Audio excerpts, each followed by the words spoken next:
días. Te invito a abrir tu Biblia allí en el libro de Romanos.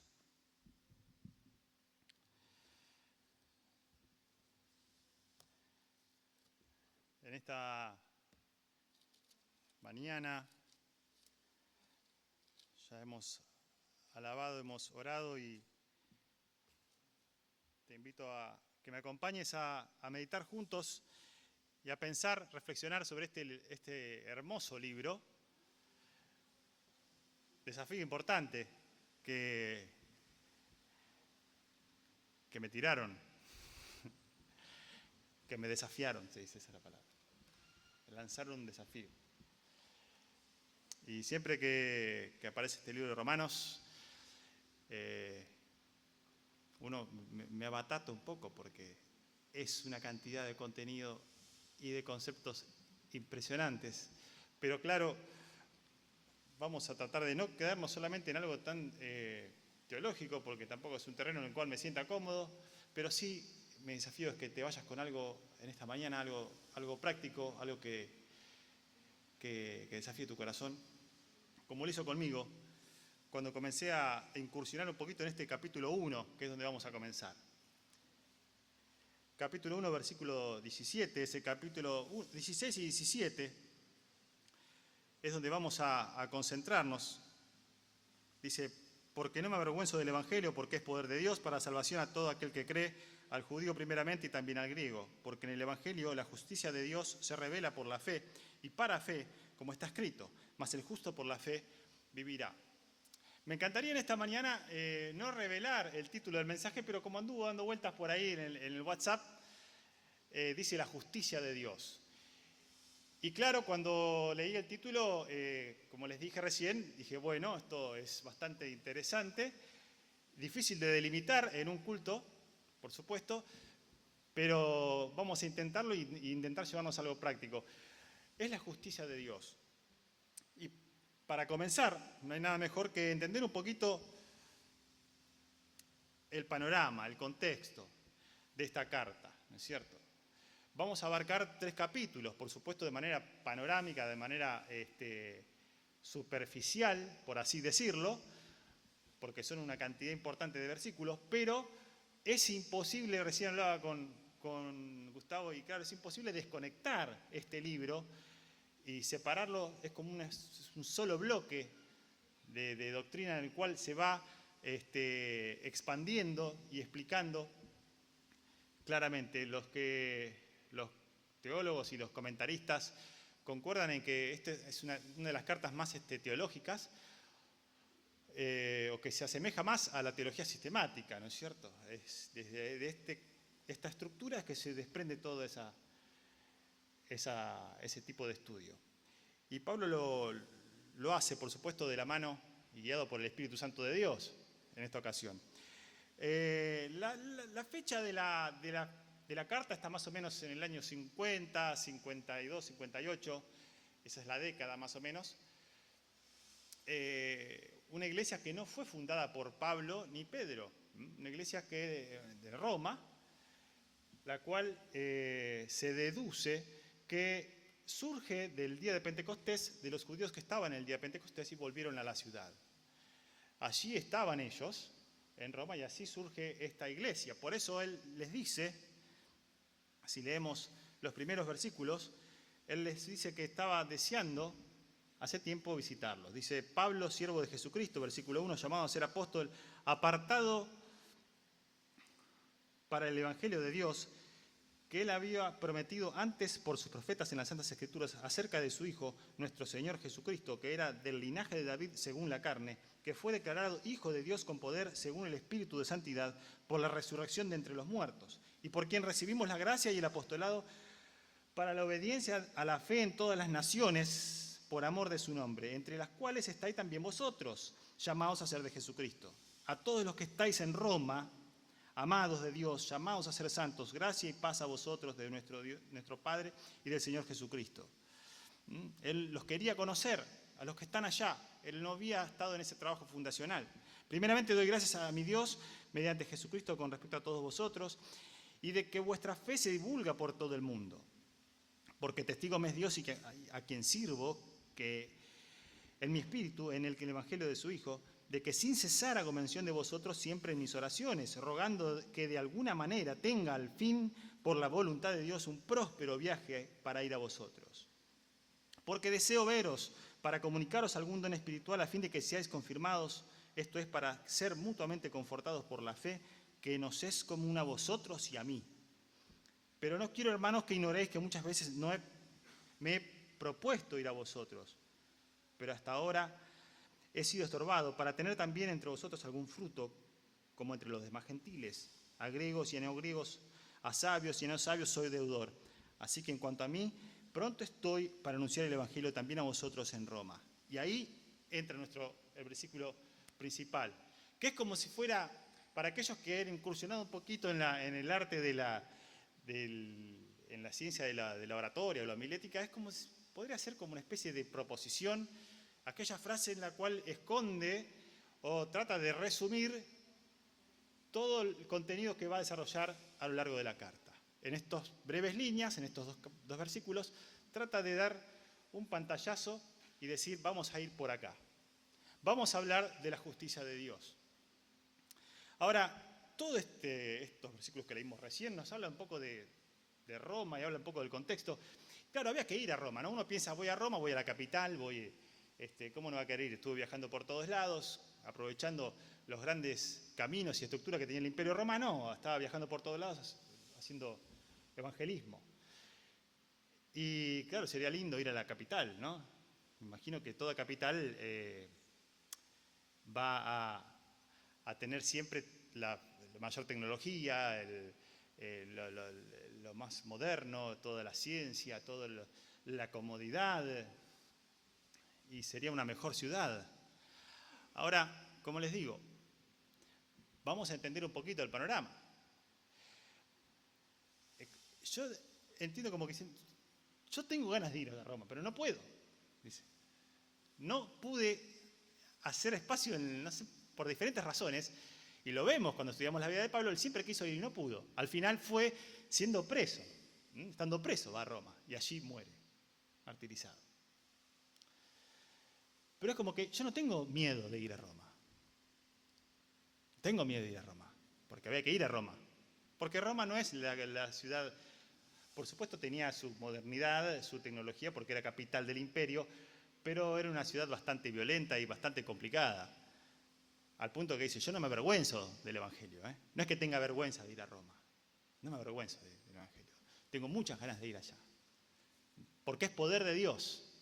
Si algo sabían los romanos era de poder. Allí estaba aglomerado y concentrado el poder. Estaba en Roma. Dice, cuidado, porque el poder de Dios es el Evangelio. Y no me avergüenzo de ir allá. Y voy a ir a predicar. Tengo muchas ganas de ir. Ese es el espíritu en el cual está llegando a esos dos versículos que venimos hablando. Ahora, me puse a estudiar un poquito a ver cómo era ese contexto. Bueno, él nos va a describir, Pablo nos va a describir cómo era Roma. Pero antes de entrar en la descripción que Pablo hace, vamos a ir a otra fuente, tal vez, para decir que tenemos una sola fuente, igual es la fuente inspirada. Pero si vamos a los contemporáneos, hurgando un poquito por encima, en el contexto, tenemos un gran filósofo contemporáneo y personalidad tremendamente destacada, socialmente destacada en ese contexto, que era Séneca, uno de los filósofos de la época. Y Séneca describe a la capital del imperio. Una persona que era, digamos, un influencer de esa época. Lo que él decía pesaba, ¿no es cierto? Su discurso, su ideología, es uno de los padres del estoicismo, una ideología muy permeable en el cristianismo. Moralista. Él decía, Roma es un pozo negro de iniquidad. Esa es la descripción de Séneca. Cortito, simple. Y después tenemos otro escritor, que se llama Juvenal, y me impactó la descripción que hace, un poquito más gráfico. Fíjense lo que dice. Es un drenaje sucio en el cual las heces del imperio fluyen. Esa era la descripción que hacían personas que no eran de la iglesia. Pero esa era la situación moral de la capital. Ese era el escenario.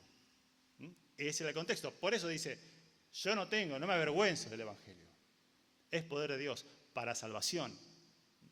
Porque esta gente, estos pensadores, que no eran personas pequeñas, eran altamente relevantes, ya vamos a profundizar en alguno de ellos, ellos en diferentes textos hablan de salvación. Hablan de que el alma del hombre está perdida, utilizan el término salvación. Claro, en su oscuridad y en su incerteza, pero tratando de ponerle algún tipo de diagnóstico. Por eso Pablo nos lleva a estos dos primeros versículos. Porque es poder y para salvación. Y no me da vergüenza. No me avergüenzo del Evangelio. Ese era el contexto.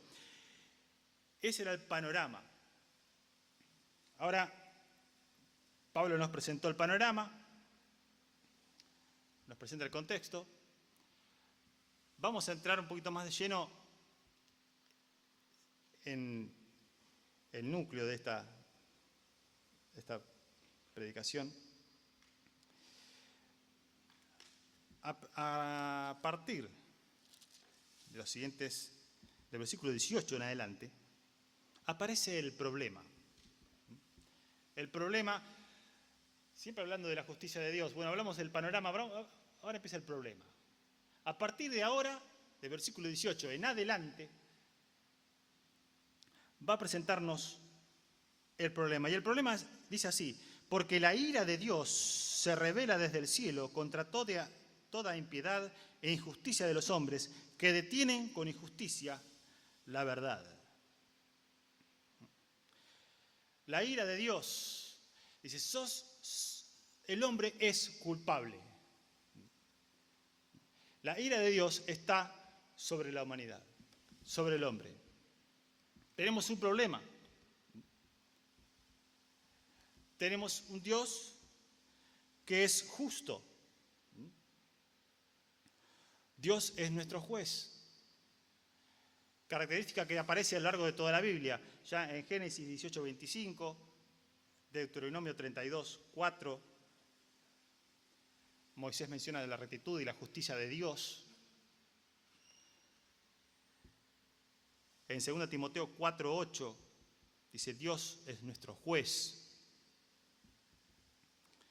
Y en Santiago 5:9 también habla de la justicia de Dios y Dios como juez.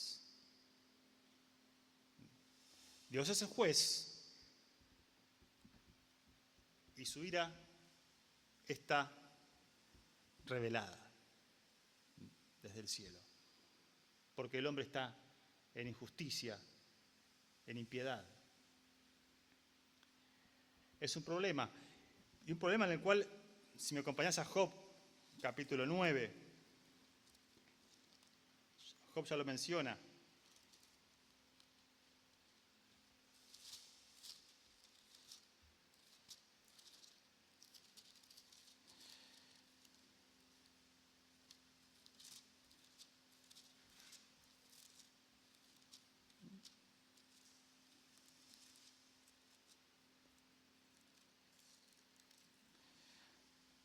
Job capítulo 9, versículo 2. Ciertamente, yo sé que es así. ¿Y cómo se justificará el hombre con Dios? Ahí tenemos el problema. ¿Y cómo vamos a escapar de este juicio? ¿Cómo vamos a poder satisfacer la demanda de un Dios justo?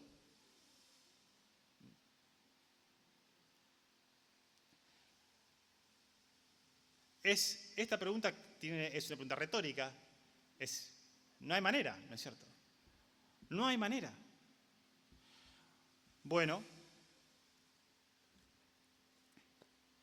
Pablo va a desarrollar este problema y lo va a ser concluyente, va a argumentar y va a demostrarle a estos hermanos en Roma que el problema humanamente no tenía solución, no había solución, no había manera. Una ciudad que estaba, una iglesia que estaba conformada no solamente por gentiles, ¿no? Algo que se va a repetir en estos versículos que vamos a leer, que serán un montón.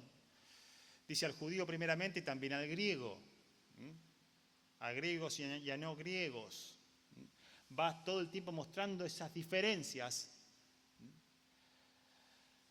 para hablarles a todos, porque la iglesia estaba conformada por esas dos culturas muy, muy fuertes, muy marcadas, y lo cual estaba generando algún tipo de problema o algún tipo de postura complicada con respecto a esta situación de la justicia de Dios, de la ira de Dios.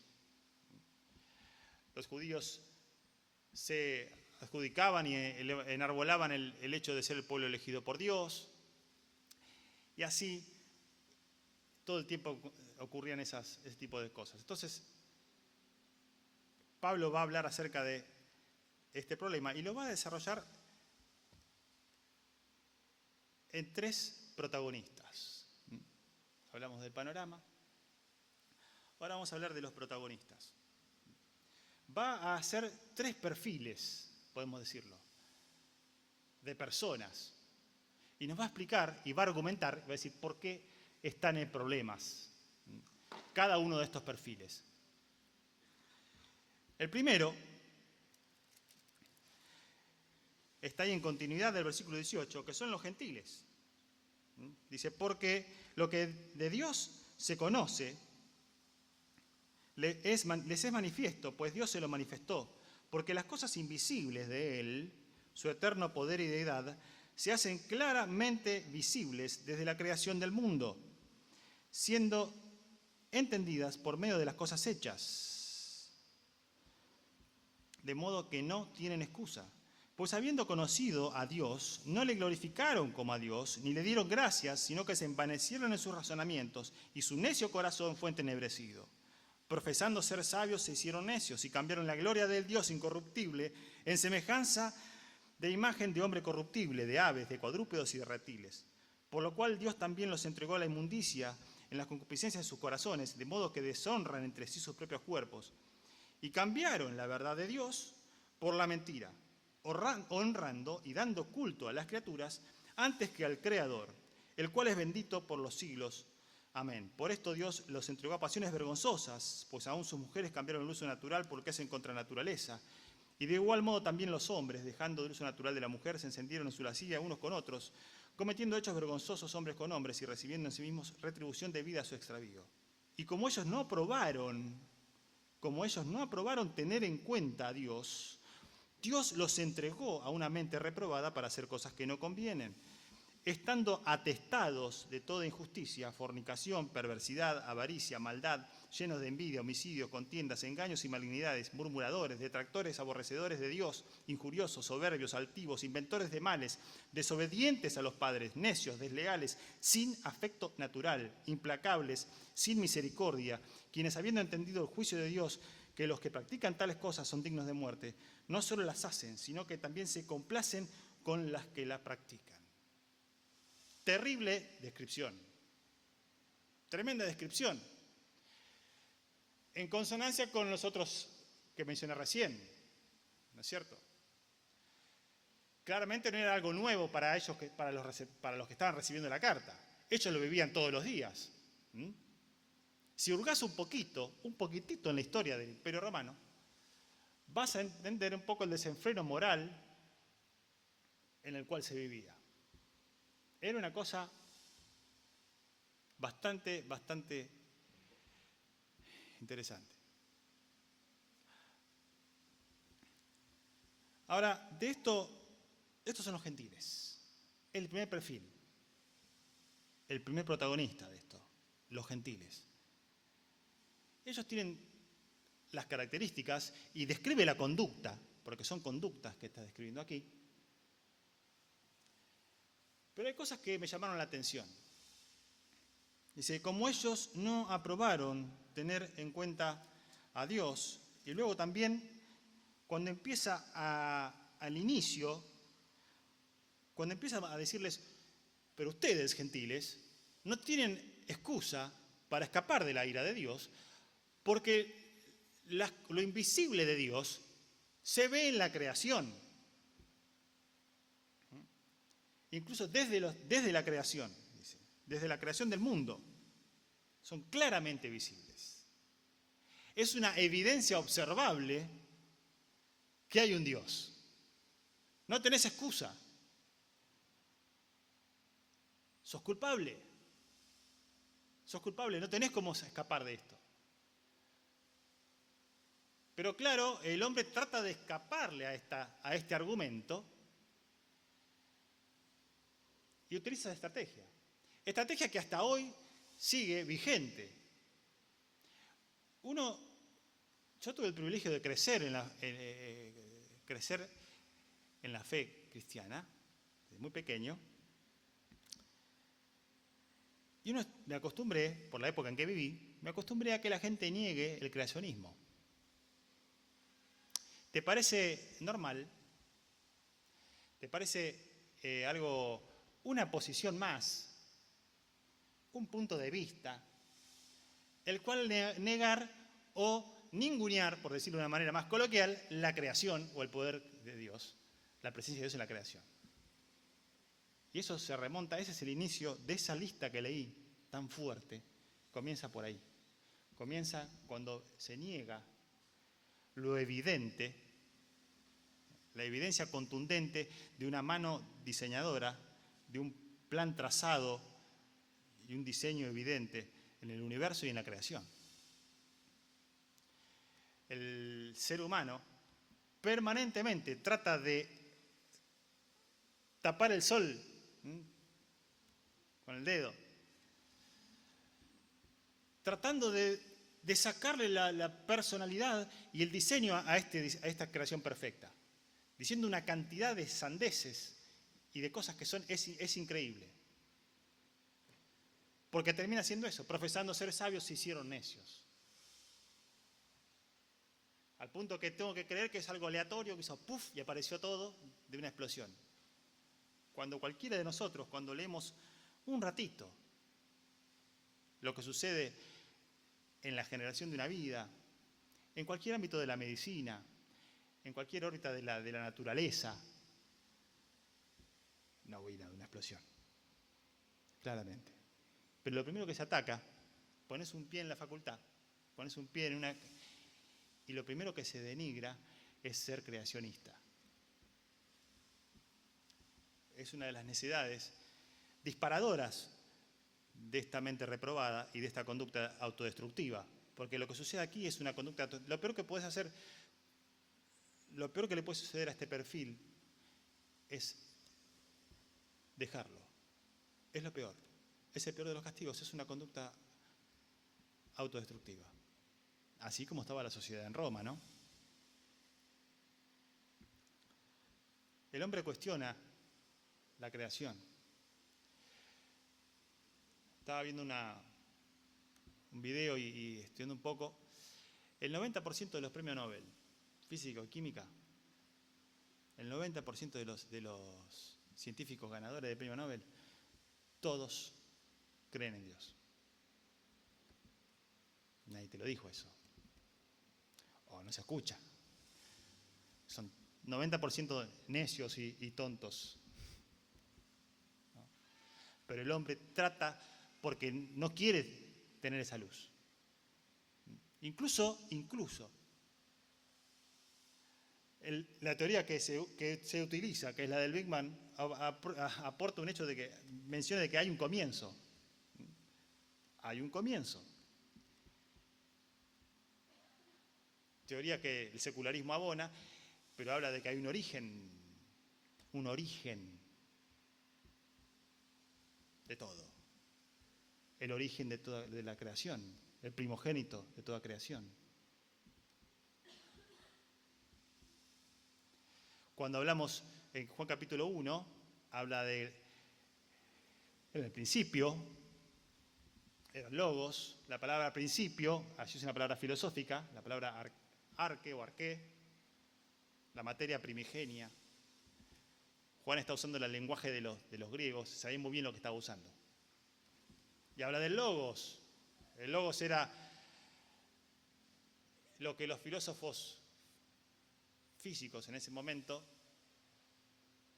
de la física incipiente, le empezaban a atribuir, claro, al inicio eran los fenómenos meteorológicos, eran dioses, el dios de la lluvia, del mar, esto, aquello, porque algo tenía que haber detrás de esa fuerza. Y el logos era lo que ellos decían como que esta es la razón por la cual suceden las cosas, esta es la razón por la cual el clima se mueve así y los fenómenos suceden en la naturaleza. Hay algo racional por detrás de todo esto. Y ellos lo llamaban el logos. Y Juan dice, es el logos. El verbo era Dios.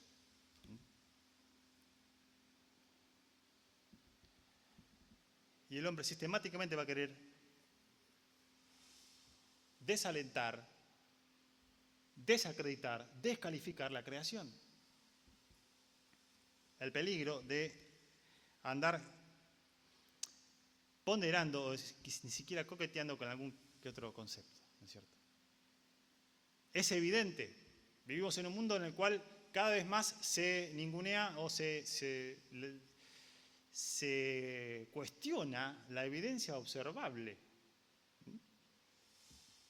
Se está empezando a cuestionar la ciencia, porque la ciencia cuando vas a profundizás, te termina llevando a Dios.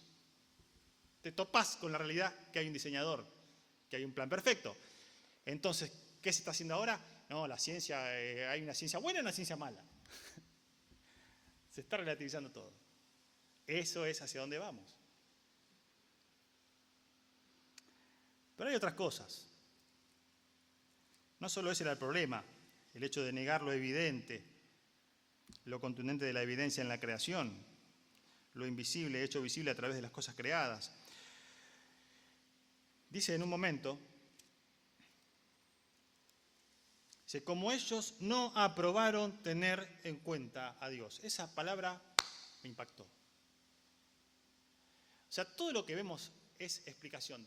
Conducta, hacen esto, aquello, pero el problema es no aprobaron tener en cuenta a Dios. Después vino todo lo demás. Después vino el derrotero de cosas y actitudes y conductas. Pero el problema central es que no aprobaron tener en cuenta a Dios. Y ese es el problema que podemos tener. Es lo que este mundo nos empuja. Está todo diseñado para que vos no tengas en cuenta a Dios, para que no apruebes tener en cuenta a Dios. Sos un tonto si tenés en cuenta a Dios. Estás desaprobado. No convalido lo que Dios dice. Todo apunta a que vos no apruebes tener en cuenta a Dios. Y nosotros, como hijos de Dios, tenemos que tener en cuenta a Dios. No es posible vivir la vida cristiana si no tenés en cuenta a Dios. La pregunta que surge de esto, ¿tengo en cuenta a Dios? Chica, muchacho, joven, tenés un plan de vida trazado, tenés expectativas. Está muy bien, está perfecto. Gloria a Dios por esos planes.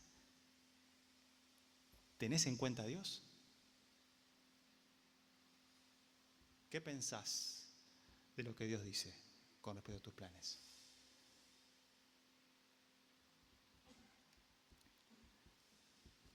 Padre, madre, esposo, esposa, ¿tenés en cuenta a Dios? ¿Tengo en cuenta a Dios? Estás en tu trabajo, tenés que manejarte de una manera, tomar una decisión. ¿Por acá o por allá? ¿Vas a tener en cuenta a Dios a la hora de cómo te vas a conducir? No, eso es otra cosa, no pasa nada. Eso es desaprobando.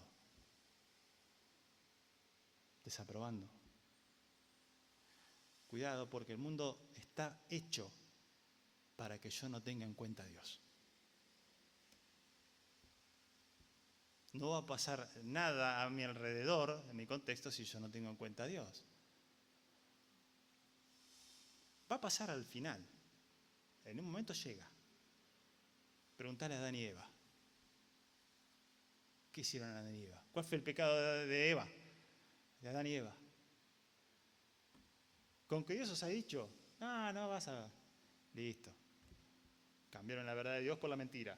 Desaprobaron, no tienen en cuenta a Dios. Y acá estamos. Ese es el inicio allí.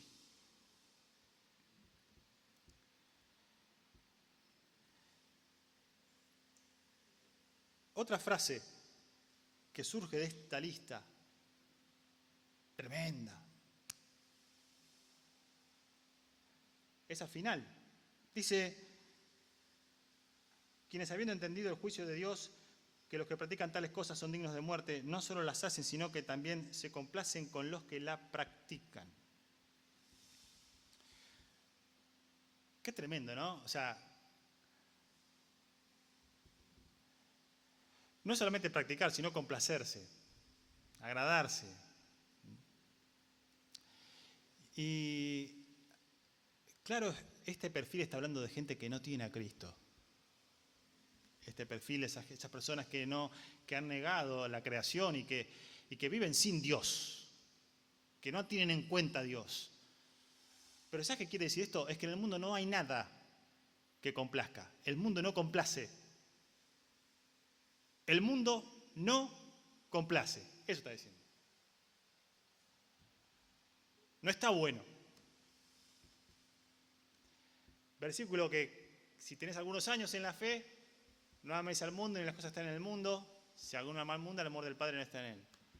Porque todo lo que hay en el mundo, los deseos de la carne, los deseos de los ojos, la gloria de la vida, no proviene del Padre, sino del mundo. Versículo que personalmente lo conozco hace mucho tiempo. Todo lo que hay en el mundo no proviene del Padre. O sea, no hay nada para amar en el mundo. Todo lo que el mundo ofrece no proviene del Padre. No hay nada para amar. ¿Qué estás amando? ¿Qué estoy amando? Por supuesto, no estamos diciendo, sí, yo me complazco en la conducta de esta gente, qué bárbaro, qué bárbaro. No. Pero ¿qué estoy amando? ¿Qué estás amando? Porque no hay nada para amar. No hay manera de decir, quiero vivir agradando a Dios, complaciendo a Dios, y perseguir aquello que el mundo me ofrece. Porque todo lo que el mundo me ofrezca va a estar dirigido para que yo no tenga en cuenta a Dios, para que yo no apruebe tener en cuenta a Dios. No hay como manejar y meterlo en el medio, a ver, entonces yo puedo, no. Si tengo en cuenta a Dios, claramente, naturalmente, espontáneamente, poco a poco, cuando voy creciendo, el mundo no complace. Porque no hay nada de lo que el mundo me ofrezca que provenga del Padre. Pero este mundo ofrece permanentemente deseos. Los deseos de la carne, los deseos de los ojos, la vanagloria de la vida. ¿No? Y hoy estamos bombardeados permanentemente con la pantallita. Mirando la ventanita hacia lo que el mundo ofrece. El desastre, ¿no es cierto? Lo fácil que es acceder a la oferta del mundo y a la mentira del mundo, porque si no hay nada más mentiroso que una red social, o que una foto de internet, o que un discurso, pero está allí, y entra el concepto y va martillando y queda sembrada la semilla de no tener en cuenta a Dios.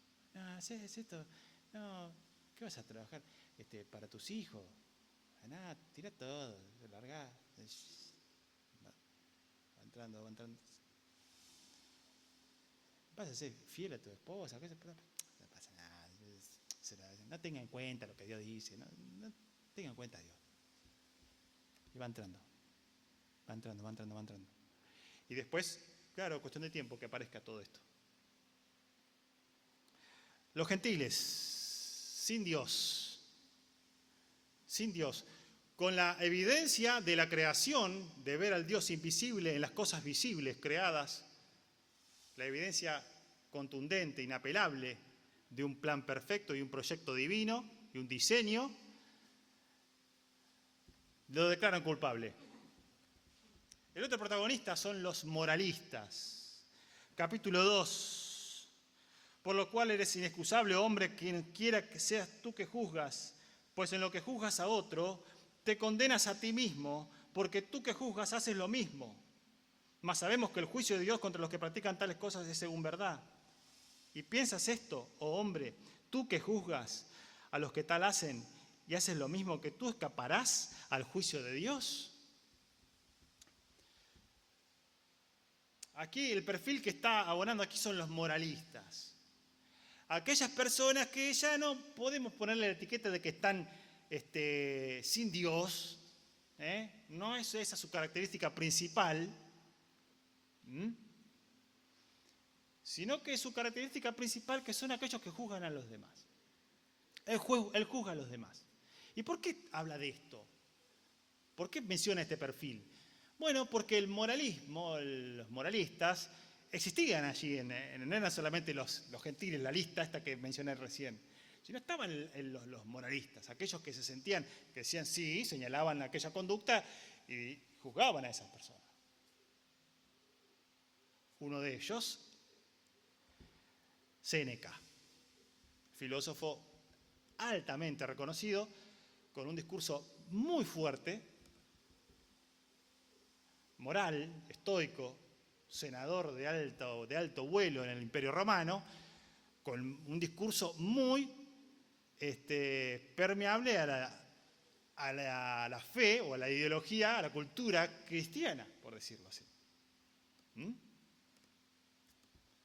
Entonces tira eso Pablo y le dice, para usted, acá también. Ellos están en problemas bajo la ira de Dios, pero ustedes también. Porque Séneca era un gran orador, tenía un gran discurso, un tipo que llegó a ser el emperador de facto, porque era decía, el preceptor de Nerón. Imagínate, si te cuesta la escuela, un muñeco importante Nerón. Pero si tenía habilidad Séneca y era inteligente, que terminó siendo él comandando varios años el imperio. Un discurso moral, qué sé yo, pero a la hora que cuando Nerón manda matar a la madre,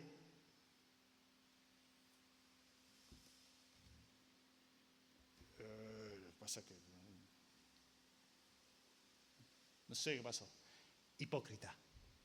Eso pasó. Sucumbió ante la hipocresía. Porque no tuvo ese discurso que tenía también sus cosas atrás.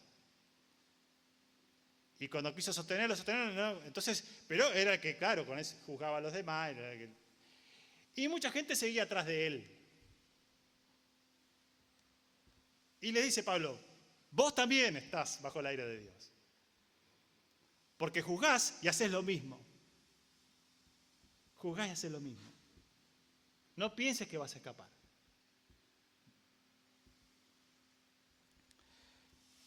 Hay un montón para seguir.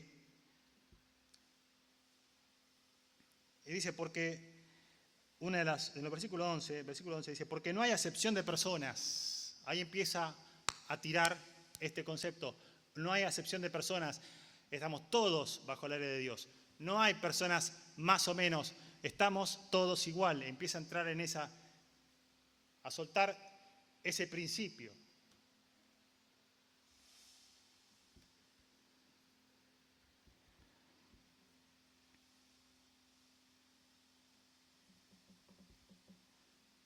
El tercer perfil, que es el más fuerte,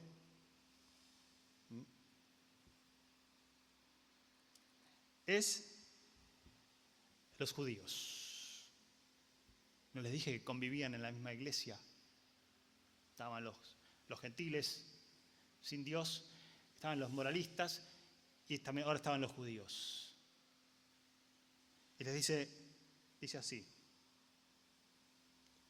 he aquí tú tienes el sobrenombre de judío y te apoyas en la ley y te glorías en Dios y conoces su voluntad e instruido por la ley, apruebas lo mejor y confías en que eres guía de los ciegos, luz de los que están en tinieblas, instructor de los indoctos, maestro de niños, que tienes en la ley la forma de la ciencia y la verdad.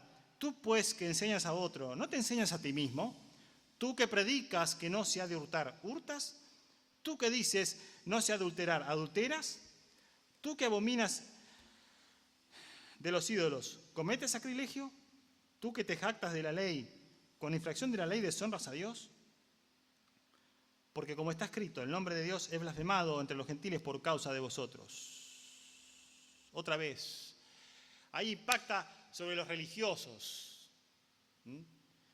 Si ustedes también están culpable los gentiles, culpable los moralistas, culpable los religiosos, que tenían un compendio de reglas y cosas para cumplir, para sentirse mejores y superiores al otro, que también juzgaban a los demás.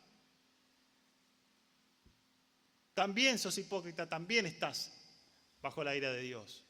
No tenés cómo escapar.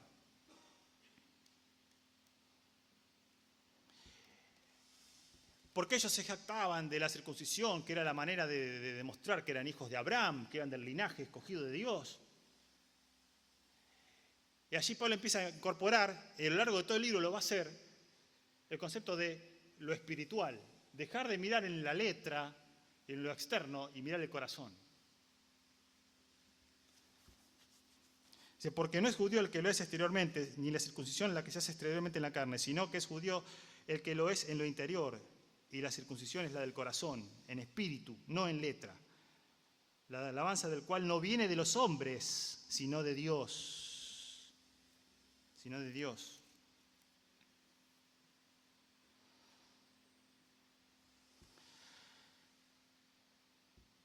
Entonces dice, ¿qué pues? Se autopregunta, ¿no? Usando esa misma retórica de los filósofos de la época. Dice, ¿qué pues? ¿Somos nosotros mejores que ellos? ¿Quiénes son ellos? Son los gentiles, los moralistas, dice, y los judíos. Dicen, ¿somos mejores que ellos? En ninguna manera. Pues ya hemos acusado a judíos y a gentiles, que todos están bajo pecado. Versículo 9 del capítulo 3. ¿Qué pues? ¿Somos nosotros mejores que ellos? En ninguna manera. Pues ya hemos acusado a judíos y a gentiles, que todos están bajo pecado. Están bajo pecado todos los perfiles, judíos, gentiles, moralistas. No hay manera. Está bajo pecado. Está bajo pecado.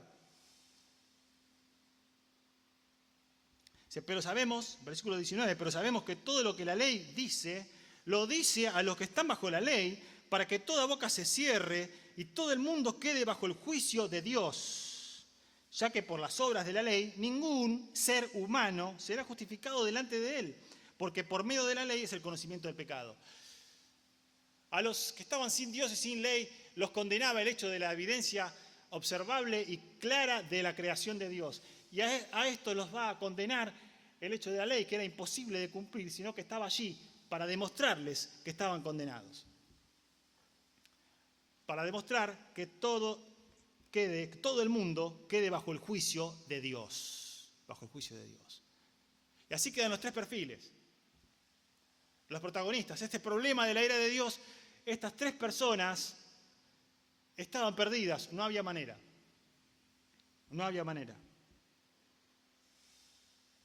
Y allí, si es inevitable pensar en esa cita de Juan 16. De repente, tratando de explicar el Evangelio, el apóstol Pablo va a hablar de pecado, de juicio y, por último,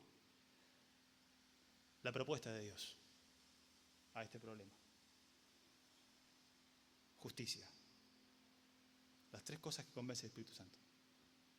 Pecado, juicio y, por último, la propuesta de Dios. La justicia de Dios.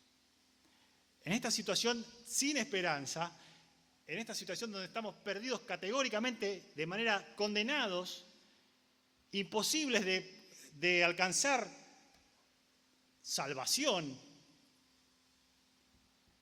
llega la propuesta de Dios, llega la justicia de Dios. Versículo 21, y aquí van a aparecer una porción de versículos que es increíble. Te animo a que si tenés allí, que te animes a memorizarlo. Romanos 3, 21 hasta el 28. Es increíble. Dice, pero ahora, ahí llegamos, pero ahora. Después de explicar todo esto, dice, pero ahora, aparte de la ley, se ha manifestado la justicia de Dios. La justicia de Dios, testificada por la ley y por los profetas. La justicia de Dios por medio de la fe en Jesucristo, para todos los que creen en Él, porque no hay diferencia. Somos todos iguales, porque no hay diferencia, por cuanto todos pecaron y están destituidos de la gloria de Dios, siendo justificados gratuitamente por su gracia mediante la redención que es en Cristo Jesús, quien Dios puso como propiciación por medio de la fe en su sangre para manifestar su justicia. A causa de haber pasado por alto en su paciencia los pecados pasados, con la mira de manifestar en este tiempo su justicia, a fin de que Él sea el justo y el que justifica al que es de la fe de Jesús. ¿Dónde pues está la jactancia? Queda excluida. ¿Por cuál ley? ¿Por la de las obras?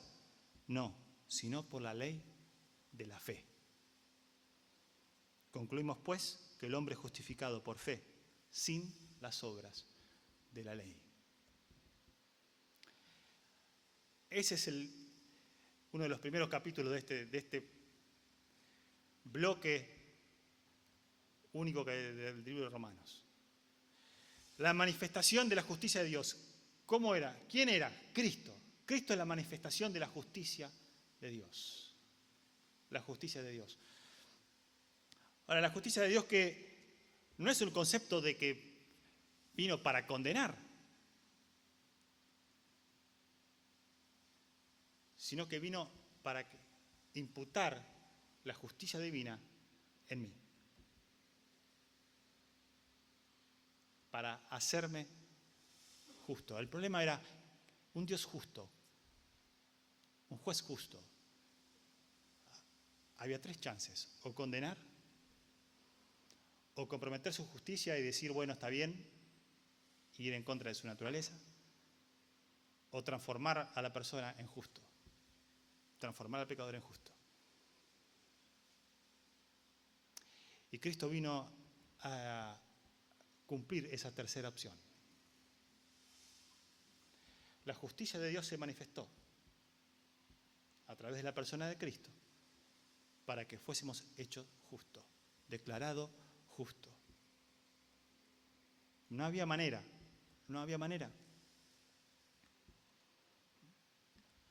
La justicia de Dios. Para aclarar un poquito, 2 Corintios, capítulo 5, versículo 21. Al que no conoció pecado, por nosotros lo hizo pecado, para que nosotros fuésemos hechos justicia de Dios en Él. En Él. Nos coloca en Cristo, nos reviste de su justicia. Eso es la justificación, nos hace justos. Estaba la ira de Dios. La ira de Dios. No había manera. ¿Cuál era la solución? Había que pagar el precio. Allí en esa serie de versículos del capítulo 3 dice, siendo justificados gratuitamente por su gracia, mediante la redención que es en Cristo Jesús, a quien Dios puso como propiciación por medio de la fe en su sangre. Él aplacó la ira. No hay más ira de Dios para aquellos que colocan su fe en Jesús. somos libres de la ira. Y somos justos en Cristo. No hay más culpa. La culpa ineludible, imposible de borrar, fue quitada, cargada en Jesús.